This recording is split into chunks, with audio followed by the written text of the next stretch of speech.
Alhamdulillah, wa salatu wa salam ala rasulillahi sallallahu alayhi wa sallam. Nous allons poursuivre par la grâce d'Allah subhanahu wa ta'ala avec l'explication des noms parfaits d'Allah subhanahu wa ta'ala de Cheikh Abu Rahman al-Sa'di rahimahullah. Sharfu asma ilahi al-husna de Cheikh Abu Rahman al-Sa'di. Et nous revenons depuis le début de cette assise au fawaïd de Cheikh Salih Sidi hafizahullah ta'ala. Al-Quddus Salam. Al-Quddus Salam.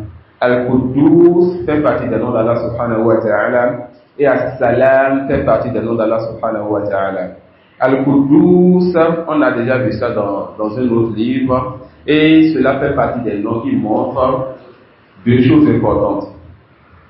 Al-Quddus yadullu ala أن الله يتنزه عن كل نقص وعيب والشر.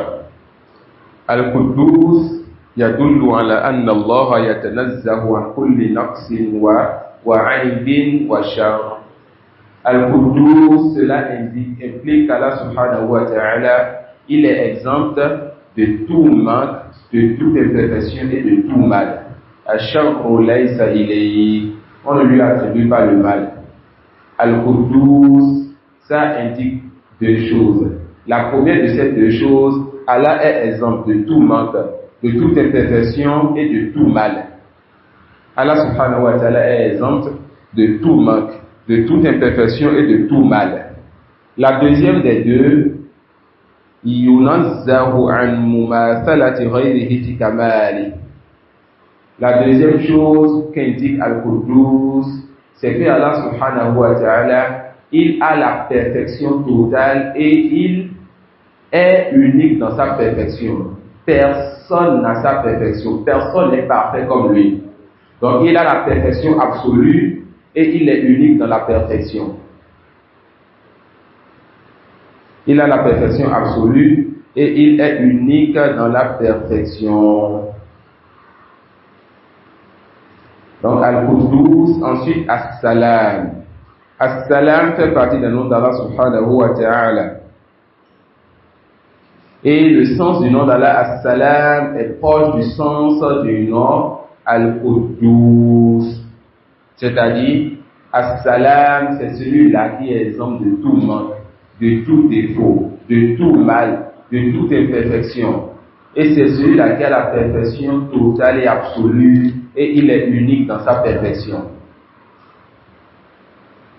Et on ajoute à cela ce que certains savants disent, que As-Salam, c'est lui donc dont les serviteurs sont préservés, qu'ils soient injustes envers eux. As-Salam, les serviteurs d'Allah sont donc à l'abri de son injustice. Allah s'est interdit l'injustice, par As-Salam, celui-là dont les serviteurs sont préservés, donc qu'il leur fasse de l'injustice. Yani salima khalquhu min dhulmihi. Ces serviteurs et ceux qu'il a créés est à l'abri qu'il leur fasse de l'injustice. Non. القدوس السلام أي المعظم المنزه عن صفات النقص كلها وأن يماثله أحد من الخلق فهو المتنزه عن جميع العيوب والمنزه عن يقاربه أو يماثله أحد في شيء من الكمال ليس كمثله شيء. Non. Si vous lisez maintenant ce que le Cheikh a dit, vous allez comprendre les deux points qu'on a dit. Al-Quddus Salam. Il a dit quoi? Il a mis les deux noms ensemble car les deux viennent, les deux se rejoignent dans ce sens-là. C'est quoi le sens là? Il est exempt, il se purifie de tout manque, de toute imperfection. Et c'est lui qui a la perfection absolue et il est unique dans sa perfection. Il se désavoue aussi du fait que l'une de ses créatures soit comme lui dans la perfection. Et on a ajouté à cela que As-Salam, c'est celui-là qui ne fait pas de l'injustice à ses serviteurs. Non. وَلَمْ يَكُنْ لَهُ كُفُوًا أَحَدٌ. Non. Le Cheikh qui va citer des versets qui montrent qu'Allah il est unique, c'est-à-dire unique dans sa perfection, comme sa parole, laysa kamithlihi shay'un.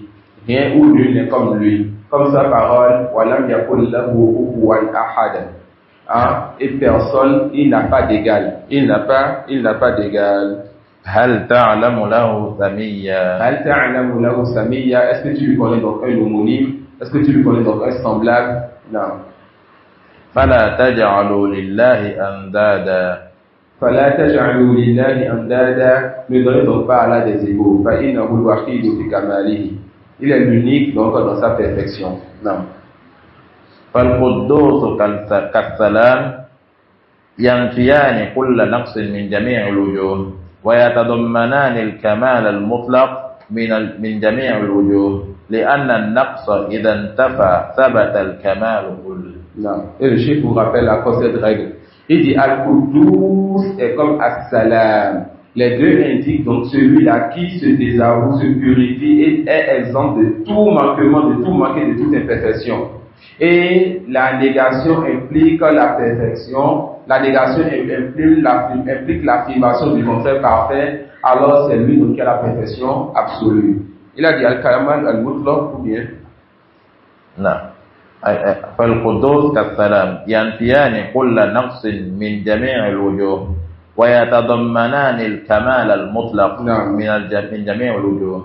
Al-Quddus et As-Salam ne sont pas venus dire qu'Allah, ne sont pas venus infirmer une chose précise, mais c'est venu infirmer toute imperfection. Alors nous affirmons toute perfection pour par ces deux noms-là.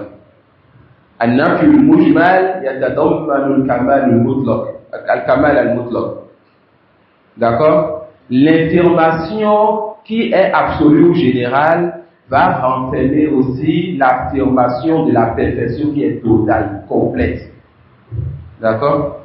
Donc, quand on dit Al-Quddus, quand on dit As-Salam, cela renferme donc l'affirmation de tout manque, de tout manquement, de toute imperfection. Ça regroupe alors quoi? Cela donc affirme qu'Allah a la perfection absolue. Voilà, ça cabesse de richer, donc personne n'a cette perfection avec lui. Al-Ali al-A'la. Al-Ali al-A'la, et ça vous Al-Aziz. يلا. طيب. بعده Al-Aziz. Ça, بعده العزيز. j'ai écrit quelque chose? Non, ça c'est une nouvelle chose. Le chef Salih dit, je ne sais pas s'il a expliqué Al-Ali al-A'la, parce que lorsque j'avais étudié avec le grand manuscrit à moi, j'avais écrit à côté, je n'ai pas étudié ces deux noms-là avec le chef. Ensuite, je suis allé voir son élève, le docteur Hassan Hafizullah, et c'est avec lui que j'ai fait les deux noms-là. Alhamdulillah. Avant de revoir encore Al-Ali ou Al-A'la dans d'autres cours, le chef s'est dit, mais pas dans ce cours-ci. Donc, celui qui va revenir sur YouTube verra que Al-Ali ou Al-A'la, le chef n'a pas expliqué, sauf si j'ai été négligent ou distrait. Non. Non? Il y a un frère dans le direct qui a levé la main. Non, c'est quel frère? Ahmouda, si vous avez une question? Un instant.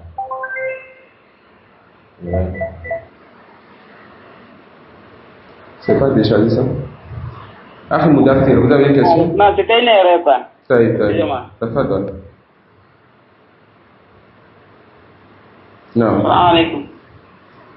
Wa alaikum assalam. Non. Al-Ali al-A'la. Al-Ali al-A'la, cela renferme déjà, il y a une sifatul ulum. Ça renferme déjà l'attribut d'élévation pour Allah. Wallahu lahu al-ulum al-mutlaq. Allah subhanahu wa ta'ala, il est au-dessus de toute chose. Et rien n'est au-dessus de lui. Chaque fois que tu imagines donc une hauteur ou tu imagines quelque chose qui soit au-dessus, sache qu'Allah est au-dessus de cette chose. Allah, il est au-dessus de toute chose. Il a créé 7 cieux superposés l'un sur l'autre. La distance entre la terre et le premier ciel, c'est 500 années de marche. Et la distance entre le premier ciel et le deuxième ciel, c'est 500 années de marche. Ainsi de suite jusqu'au 7e ciel. Ensuite, au-dessus du 7e ciel, il y a 500 années de marche jusqu'à l'océan. Et ensuite, au-dessus de l'océan, il y a le Kursi. Au-dessus du Kursi, il y a le trône d'Allah. Et le trône, c'est Saqfu al-A'la. C'est le toit de l'univers. C'est la plus grande des créatures. La plus lourde des créatures. La créature la plus élevée. Ça peut aller?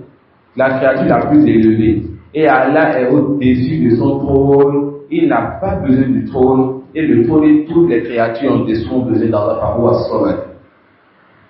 Ça peut aller. Donc, Al-Ali ou Al-A'la, c'est lui qui est au-dessus de tout. C'est lui qui est au-dessus de tout. Celui-là qui est le très haut. Le très haut, celui-là, tu ne verras jamais rien qui soit au-dessus de lui. Non. العلي الأعلى وهو الذي له العلو المطلق من جميع الوجوه علو الذات وعلو القدر والصفات وعلو القهر. Et nous avons déjà vu ces trois catégories de ulu. On a dit al-ulu thalatha, que l'élévation donc est de trois catégories. Ulu dhat, ulu qadr wa ulu qahr. Ulu dhat, c'est le fait qu'Allah, par son être, par son essence lui-même, il soit au-dessus de toutes choses. Et c'est dans ça que nous avons le débat avec les autres. Car les Ash'ari disent on n'a pas le droit de demander où est Allah. Ils disent Allah n'est pas au ciel et ils refusent carrément d'entrer dans ça. Une partie des Mu'tazila dit qu'Allah est partout. De même pour certains soufis. Ça suit. Et c'est l'une des dernières paroles que j'ai entendues en Mauritanie avant mon voyage, avant de quitter la Mauritanie. L'une des dernières paroles que j'ai entendues là-bas, un awam, c'était un parmi le commun des gens, qui parlait une fois à côté de moi, j'entendais, et lorsqu'il a ouvert la bouche, alors qu'il devait pas faire de la joie d'Allah, c'est pour dire qu'Allah subhanahu wa ta'ala est partout, et je lui ai dit alhamdulillah, ça fait ce qui est dans les livres réels. D'accord? Donc cette croyance que nous apprenons, c'est des choses qui sont réelles, c'est des choses qui sont concrètes. C'est des choses que les gens disent. Donc, Allah lui-même, il est au ciel, c'est-à-dire au-dessus des cieux. Au-dessus de toute chose. Toute chose que tu imagineras, Allah est au-dessus de cela. Toute chose que tu imagineras, Allah est au-dessus de cela.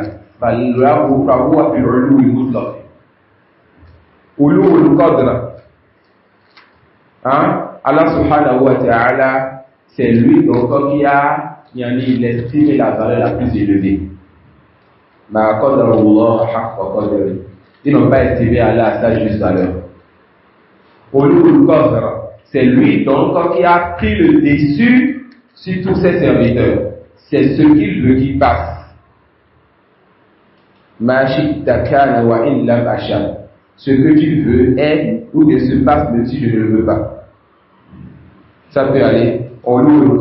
C'est lui donc qui a pris le dessus sur tous ses serviteurs. C'est sa législation qui passe, c'est son ordre qui passe, c'est sa volonté qui passe. Subhanahu wa ta'ala.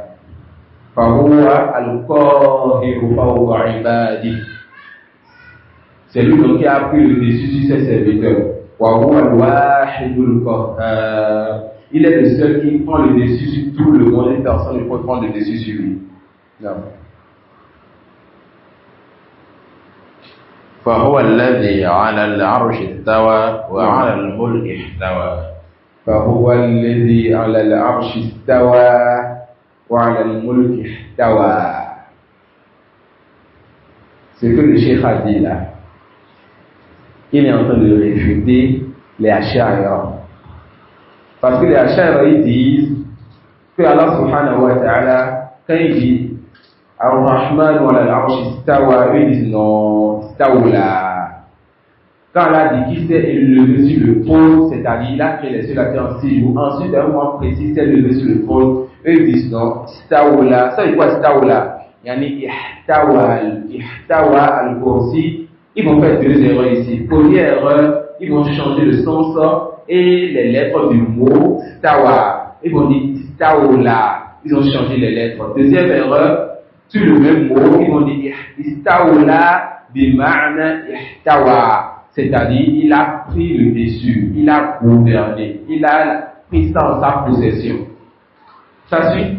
Maintenant, al-mulk et maintenant al-kursi, ils vont aussi dire que ce qui est voulu là-bas, c'est al-mulk. C'est ça, on va dire.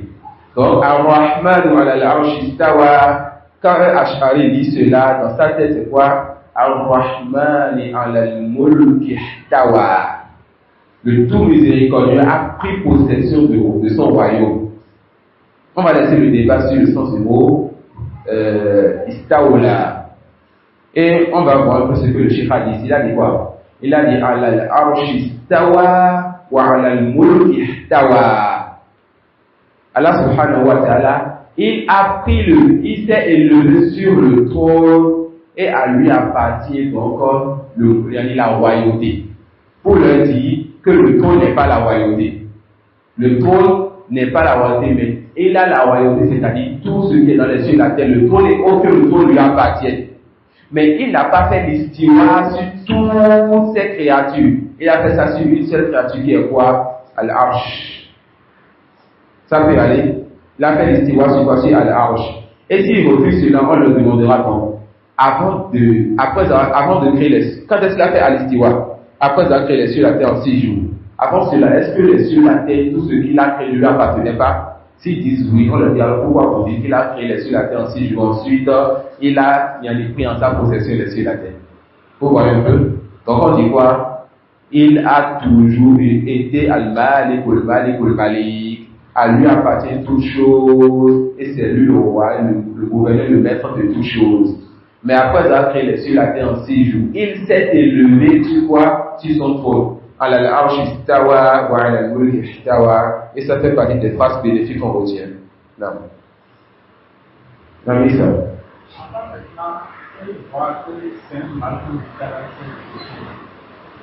Si on décalage s'est élevé sur le trône, ça veut dire que, avant de se lever, il a créé les cieux et la terre. Ensuite, il s'est élevé, n'est-ce pas? Donc, est-ce qu'il a fait un mouvement? Il a créé les cieux et la terre en 6 jours. Ensuite, il s'est élevé. Est-ce qu'il y a eu un changement? Est-ce qu'il y a eu un mouvement? D'aller de l'Arab. S'ils disent oui, donc allez être créé chez eux. Vous vous rappelez, cette preuve qu'on a vue, en francophonie, ça ne s'enseigne pas beaucoup. Alors que c'est la base de leur égarement. Et ils enseignent ça déjà au lieu comme vous et moi, déjà, ou la Sanawi chez eux. Quand vous comprenez cette preuve, vous comprenez de façon leur ambiguïté. C'est-à-dire, quand quelqu'un te dit pourquoi ils ont dit la réponse d'aller le Arab, est-ce qu'il y a eu changement d'état? Est-ce qu'il y a eu mouvement? Est-ce qu'Allah n'a pas fait ensuite il a fait? À l'Istiwa, on dit oui, alors on va refuser ça. Al-Kalam, oui, il ne parle pas, ensuite il parle, donc ils vont refuser ça. Al-Musul, Allah descend, il n'est pas descendu, il descend, ils vont refuser ça. Allah vient le jour de il n'est pas venu, il viendra, ils vont refuser ça. Tout ça pourquoi? D'aller le Arab. Vous avez compris, d'aller le Arab, le reste c'est facile. Ça peut aller. Vous avez compris cela, vous avez compris le pourquoi à tous les attributs d'action qu'ils ont refusés. Et pour les attributs des sens, ça, il revient beaucoup ça d'aller au terkib et au takwil. فهو الذي على العرش استوى وعلى الملك استوى وبجميع صفات العظمة والكبرياء والجلال والجمال وغاية الكمال اتصف وإليه فيها المنتهى. Allah subhanahu wa ta'ala, il a, n'est-ce pas, tous les attributs de perfection, les attributs de grandeur, les attributs de beauté et autres que cela.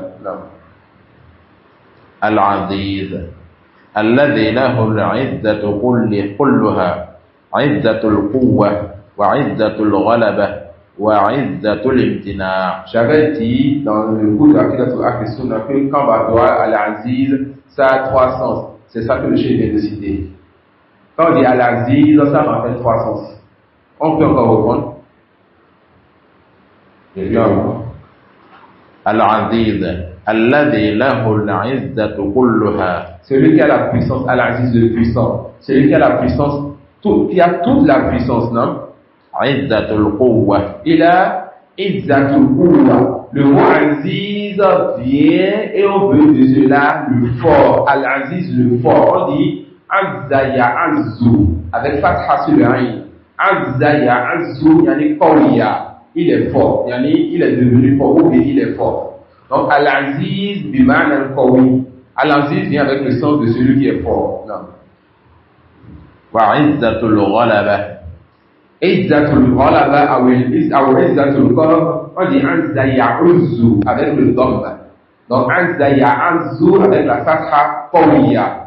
Il y a le fort. Azza ya'uzzu avec la dhamma, yani qahara wa ghalaba. Fahuwa al-aziz alladhi la yughlab. C'est celui-là qui est le puissant qui prend le dessus sur les gens et on ne prend pas le dessus sur lui. Donc al-aziz le fort, al-aziz le puissant qui prend le dessus sur tout le monde et personne ne prend le dessus sur lui. Non. Wa izzatul imtina'. Izzatul imtina', on dit Azza ya'izzu. Donc, le verbe azza c'est musallaf. On dit azza ya'azzu iza qawiya, azza ya'uzzu iza ghalaba wa qahara, azza ya'izzu iza imtana'a. Ça peut aller. Donc azza, al-aziz, ça vient dans le sens de le fort. Al-aziz, le puissant que personne ne peut vaincre. Al-aziz, le troisième sens, celui-là qui ne peut être atteint d'aucun mal ou celui qui ne peut être atteint d'aucun mal. Izzatul imtina', yani imtana'a an yusibahu ayyi aib aw shar. Aucun mal ne peut l'atteindre.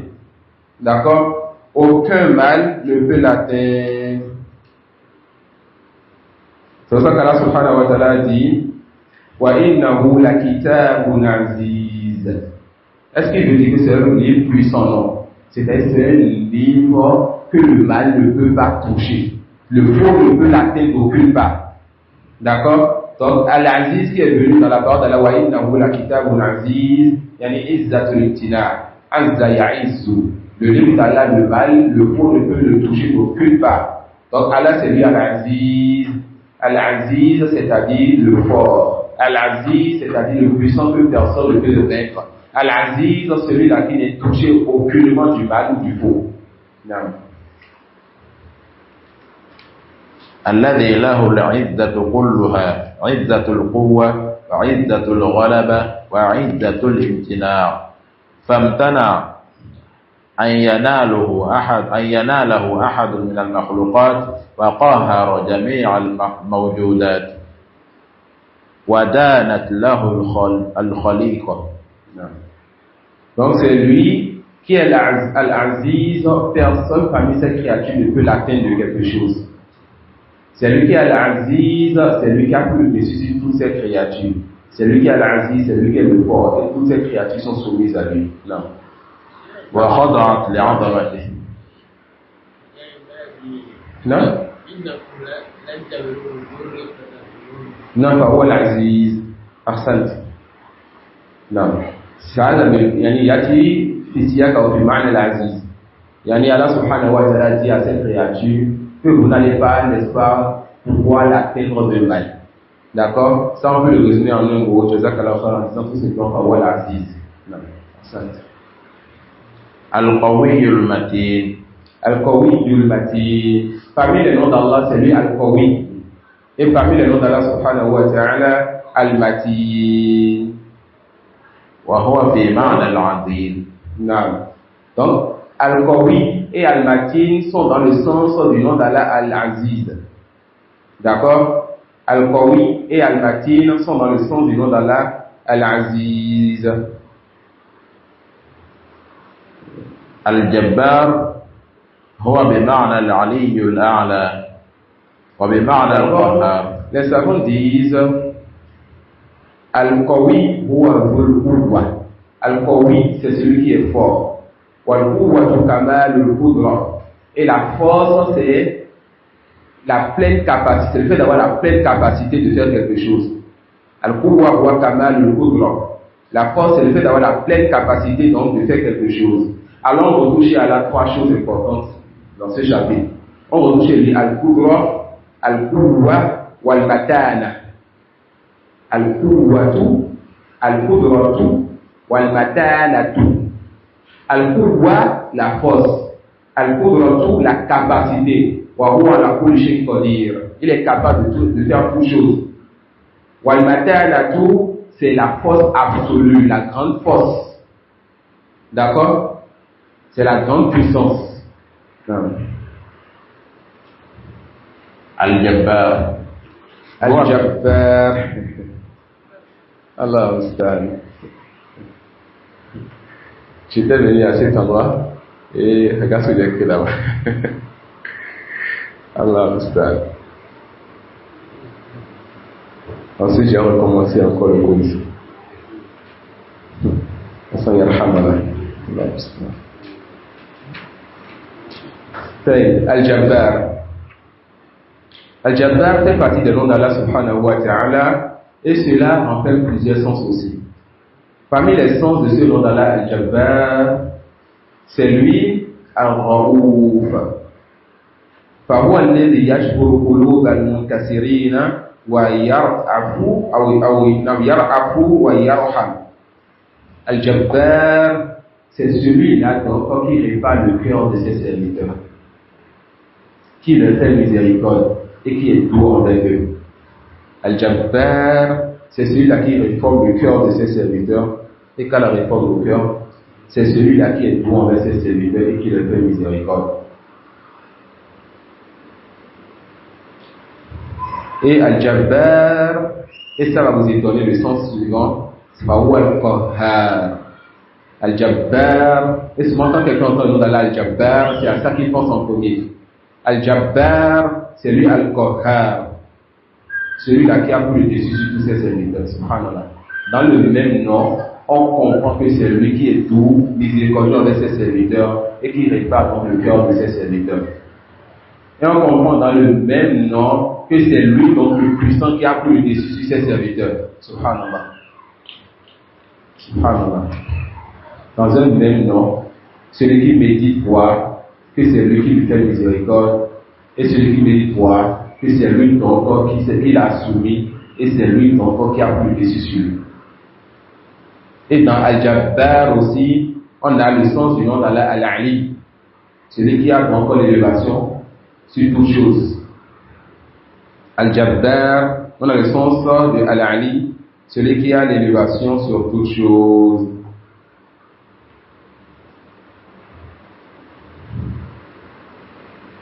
Ça peut aller.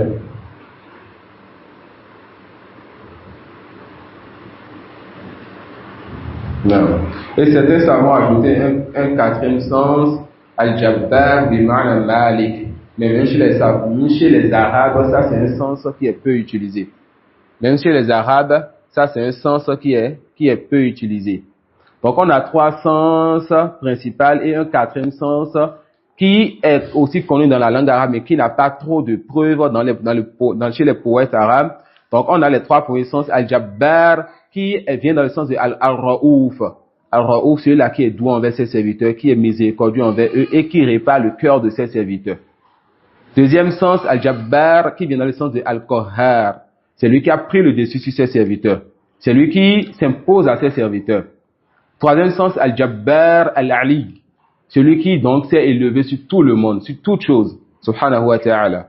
Et un quatrième sens, mais qui a peu de preuves dans la langue arabe. Al-Jabbar bima'na al-Malik. Yani, alladhi yamliku kulla shay.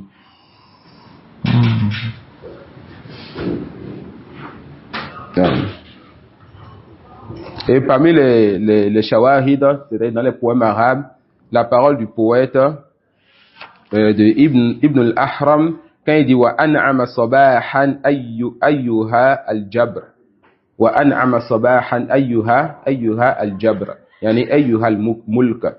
Naam. Al-Jabbar. Naam. Huwa bima'na al-Ali al-a'la. Il a rappelé l'un des sens de Al-Jabbar vient dans le sens de Al-Ali al-A'la, c'est-à-dire celui qui a pris le dessus sur toute chose. Non. هو بمعنى العلي الأعلى وبمعنى القهار. Le deuxième sens du ma'na al-Qahhar, c'est-à-dire celui qui soumet toute chose et celui qui, c'est sa volonté qui passe al-Qahhar, celui-là qui a pris le dessus sur tout le monde. Non. وبمعنى الرؤوف. Al-Ra'ouf, c'est celui qui répare le cœur de ses serviteurs et c'est lui, subhanahu wa ta'ala, qui fait quoi? Qui est miséricordieux et doux envers eux. Non. Al-Jabir lil-qulub al-munkathira. Non.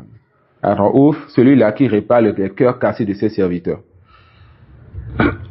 وللضعيف العاجز ولمن لاذ به ولجأ إليه.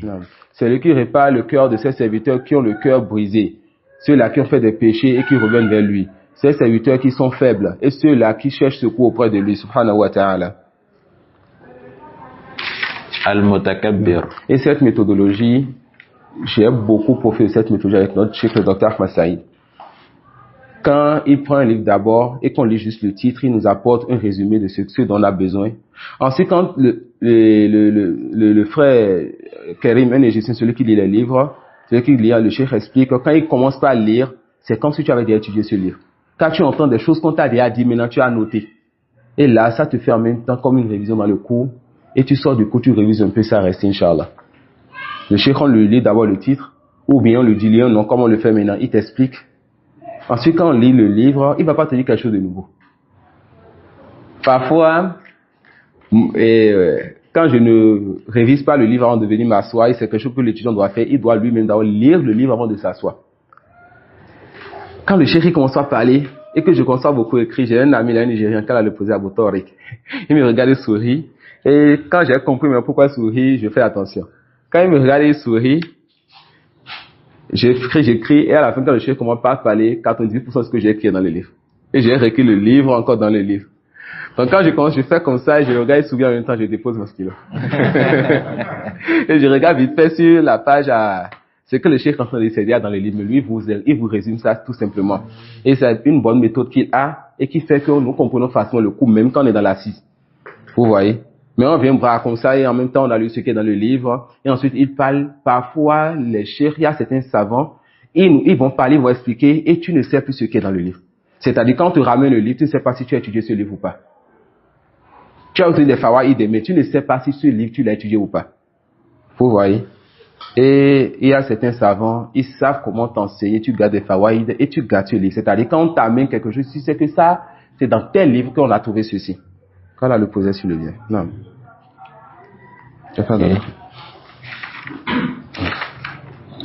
Al-Mutakabbir. Al-Mutakabbir, ça fait partie des noms d'Allah subhanahu wa ta'ala. Et cela renferme deux sens. Le premier donc de ces deux sens, Man lahul kibriya ou al-kibriya ou bi ma'na al-azama, celui qui a la grandeur. Al-kibriya al-azama. Al-Mutakabbir, ça renferme deux sens. L'un de ces deux sens, c'est celui-là qui a la grandeur. D'accord? C'est l'énorme, celui qui a la grandeur. Celui qui se passe, n'est-ce pas, de toute imperfection, de tout manquement. Donc le deuxième sens, al-mutakabbiru lazi takabbara an amrayn. Le deuxième sens, le premier sens n'écrit pas tout ce que j'ai dit, c'est juste celui qui a la grandeur, d'accord? Mais le deuxième sens, c'est celui-là qui se passe de deux choses. Le premier sens, on a dit quoi? C'est celui qui a la grandeur. C'est al-mutakabbir, l'énorme qui a la grandeur, le grand qui a la grandeur. Le deuxième sens, c'est celui-là qui se passe de deux choses. Il se passe d'abord d'avoir tout manquement, il se passe ensuite d'avoir quelqu'un qui soit comme lui dans sa perfection. Et rappelez-vous dans Akidatu Ahl Sunnah wal Jama'a, on a dit que Al-Qudus, As-Salam, Al-Mutakabbir, c'est trois noms qui renferment quoi? On a même cité quatre noms, c'était quoi le quatrième? As-Subuh, Jazakallah khairan. C'est quatre noms, Al-Qudus, As-Salam, Al-Mutakabbir, Al-Subuh, c'est quatre noms qui montrent qu'Allah il est exempt de tout manquement et de tout défaut. Donc chaque fois qu'on verra ces noms, attendez voir ce qu'on dit encore ceci. Donc Al-Mutakabbir, ça aura la même racine, ça aura la même base et le même sens que As-Subuh, As-Salam, Al-Qudus. C'est quoi ce sens-là? Il est exempt de tout défaut et il est unique dans sa perfection. Et on a ajouté maintenant Al-Mutakabbir quoi? On a ajouté que c'est lui donc qui a la grandeur. Al-Izlahul Azama. Tout comme on a ajouté As-Salam là-bas quoi? Que celui-là donc qui n'est pas injuste envers ses serviteurs. D'accord? Non. Non.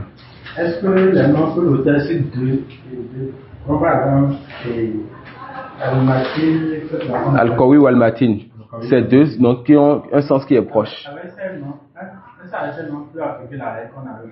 Laquelle? Et quand deux termes viennent dans le même contexte, pour Allah est faveur. Je ne sais pas. Il y a certains noms dont on peut appliquer cela comme Al-Khaliq ou Al-Bari et c'est ça qui nous vient maintenant. Maintenant, Al-Qawi, Al-Matin, le chef il a dit Al-Qawi, Al-Matin, tout cela, ça vient dans le sens de Al-Aziz. D'accord?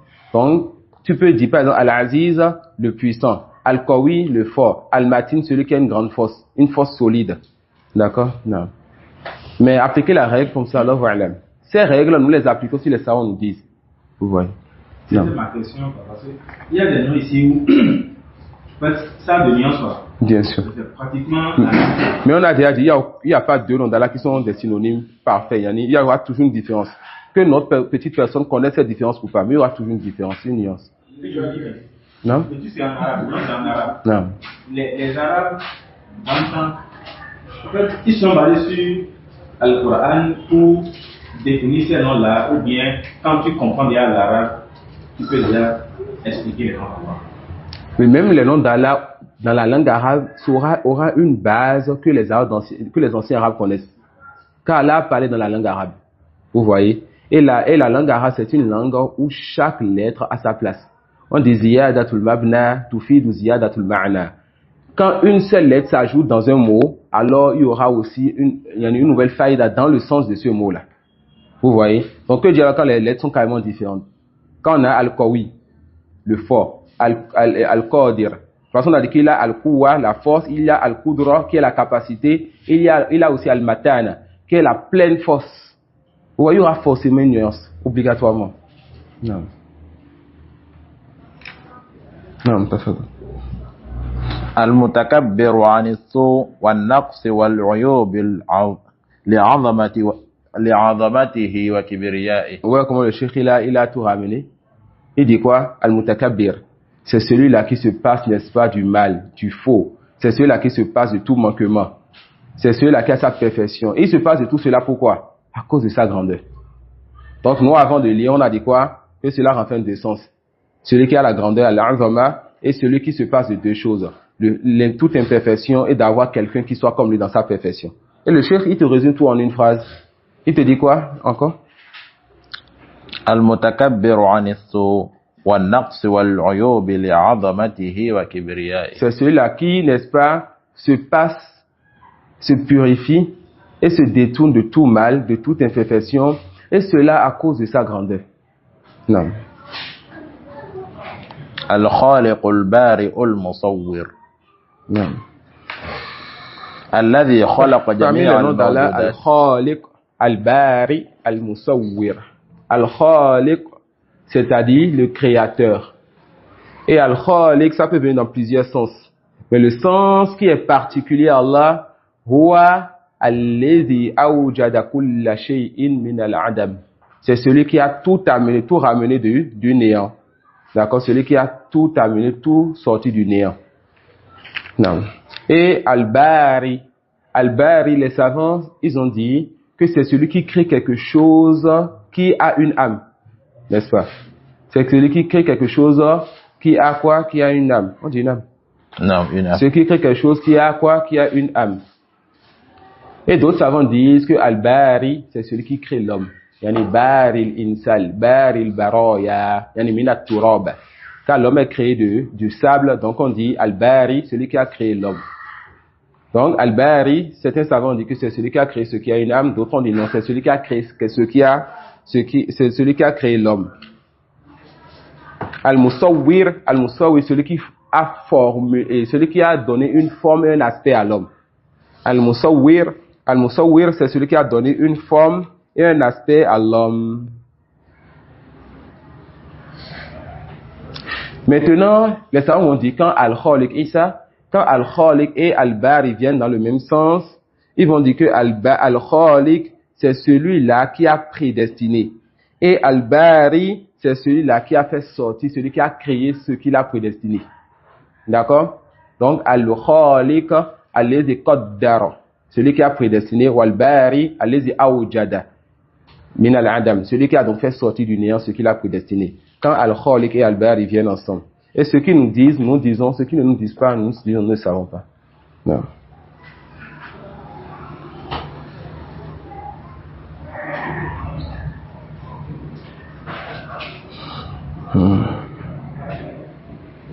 نعم تفضل.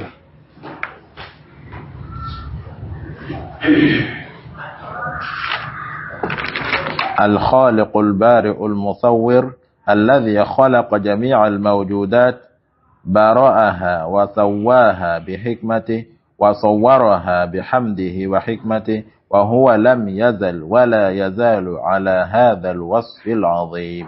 نعم وصف. نعم. المؤمن. On a pris combien de noms déjà aujourd'hui? 1, 2, 3, 4, 5, 6, 7. Tout la page, je vais voir combien il reste environ pour ce livre. Masha'Allah. Al-Mu'min fait partie des noms d'Allah subhanahu wa ta'ala. Et Al-Mu'min, certains savants disent que c'est lui, subhanahu wa ta'ala, qui a envoyé ses messagers avec des signes, des miracles par lesquels on va croire en eux. D'accord? Allez-y, sorte d'accord, anbiya ahu. Bil mu'jizat. Bil mu'jizat. C'est lui donc qui a rendu véridique ces messagers avec les signes avec lesquels il les a envoyés, les miracles. Et al-mu'min, certains savants disent que c'est celui-là qui a attesté pour lui-même du tawhid. Ils disent quoi? Ils disent que al-mu'min, c'est celui qui a attesté pour lui-même de l'unicité. C'est celui qui a attesté pour lui-même de l'unicité. Shahidallahu annahu la ilaha illahu. Allah atteste qu'aucune divinité ne mérite l'adoration en dehors de lui. Alors certains savants disent que Al-Mu'min, c'est celui qui a attesté pour lui-même qu'il est le seul qui mérite l'adoration. Non. المؤمن الذي أثنى على نفسه بصفات الكمال. Il a commencé par cela. Le cheikh a commencé donc par Al-Mu'min, celui-là qui a attesté pour lui-même des attributs de perfection. Ces attributs de perfection qui ont fait qu'il soit le seul qui mérite l'adoration. Non. الذي أثنى على نفسه بصفات الكمال وبكمال الجلال والجمال الذي أرسل رسله وأنزل كتبه بالآيات البراهين والبراهين وصدق رسله بكل آية وبرهان يدل على صدقهم وصحة ما جاءوا به. Les frères, regardez les deux méthodologies. Pour ceux qui comprennent l'arabe, si on lisait juste ça comme ça, combien d'entre vous vont comprendre que le chiffre vient de nous donner 250 ans? Vous suivez? Là, il nous a parlé de deux sens. Le premier sens, celui qui a attesté pour lui de l'unicité. Le deuxième sens, celui qui a rendu véridique ces messagers en les envoie avec les livres et les signes, n'est-ce pas? Relis encore, Inch'Allah, et prêtez attention pour ceux qui ont l'arabe. المؤمن الذي أثنى على نفسه بصفات الكمال وبكمال الجلال والجمال الذي ça fait un. Il a attesté pour lui-même dans des attributs de perfection, de beauté, de grandeur. C'est pas ces attributs qui méritent l'adoration. Shahidallahu annahu la ilaha illahu. Allah atteste qu'aucune divinité ne mérite l'adoration en dehors de lui. Mada li anna lahu sifatul kamal. Il est le seul qui mérite l'adoration car il a les noms et attributs de perfection. Là. الذي أرسل رسله Et ça c'est le deuxième nom. Si vous voulez, tu peux essayer de marquer un trait pour montrer la différence entre les deux. Non. الذي أرسل رسله وأنزل كتبه بالآيات والبراهين وصدق رسله بكل آية وبرهان يدل على صدقهم وصحة ما جاءوا به. Donc Al-Mu'min, c'est lui qui a envoyé ses messagers avec les livres, avec les signes, avec les preuves, avec les miracles, des choses suffisantes pour que les gens puissent accepter donc le message donc, de ces prophètes. Non. Al-Muhaymin. Non.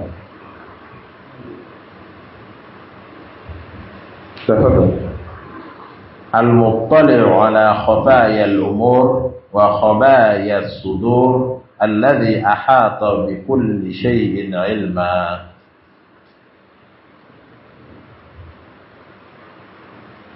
نعم. Le chef Salih Sindi Hafizullah Ta'ala dit بعض أهل العلم قالوا المهيمن هو المؤمن. Certains savants disent que al-muhaymin c'est encore ça qui est al-mu'min. فأصل هذه الكلمة هو المؤيمن.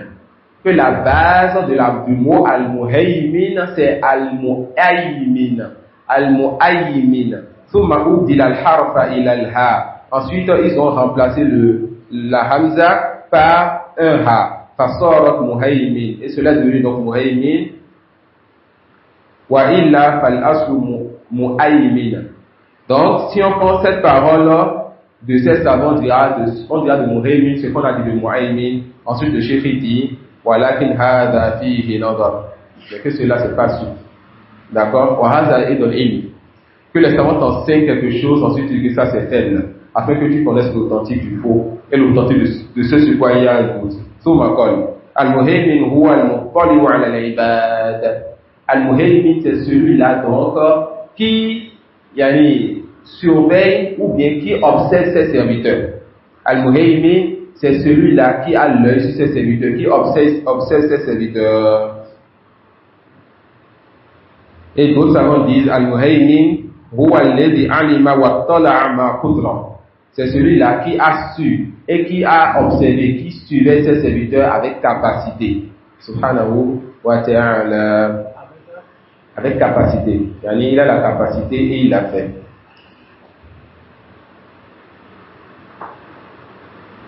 Non. Non. القدير كامل القدرة بقدرته. Al-Qadir fait partie du nom d'Allah. Al-Qadir fait partie du nom d'Allah. Al-Muqtadir fait partie du nom d'Allah subhanahu wa ta'ala. Fi maq'adi sidqin inda malikin muqtadir. Donc Allah il s'appelle Al-Qadir, Al-Qadir et Al-Muqtadir. فهو ماذا؟ فهو الذي بلغ منتهى القدرة. Al-Qadir, Al-Qadir et Al-Muqtadir, le sens général entre les trois, c'est celui-là qui a atteint la perfection dans sa capacité, qui a atteint la capacité absolue, la pleine capacité. Al-Qadir, Al-Qadir, Al-Muqtadir, c'est celui qui a atteint la pleine capacité. Non. القدير كامل القدرة. القدير كامل القدرة بقدرته أوجد الموجودات وبقدرته دبرها وبقدرته سواها وأحكمها وبقدرته يحيي ويميت ويبعث العباد للجزاء ويجازي المحسنين بإحسانه والمسيء بإساءته الذي إذا أراد شيئا قال له كن فيكون. Donc Al-Qadir, c'est celui qui a la pleine capacité. C'est pas cette capacité qu'il a créée. C'est pas ça qui donne la vie et la mort. C'est pas cette capacité, subhanahu wa ta'ala, qu'il arrive à tout faire. Par contre, sa capacité, elle est absolue, elle couvre toutes choses. Non. وبقدرته يقلب القلوب ويصرفها. C'est pas sa capacité aussi qu'il change l'état des cœurs. Non. Qu'il renverse les cœurs. وبقدرته يقلب القلوب ويصرفها على ما يشاء ويريد. Non. اللطيف. Non. اللطيف الذي أحاط علمه بالسرائر. Le dernier sur cette page, c'est quel nom? الحفيظ. Al-Hafiz. Je pense qu'on va s'arrêter sur ça, Inch'Allah. Et on va continuer à la prochaine assise. On va prendre le manhaj, Inch'Allah.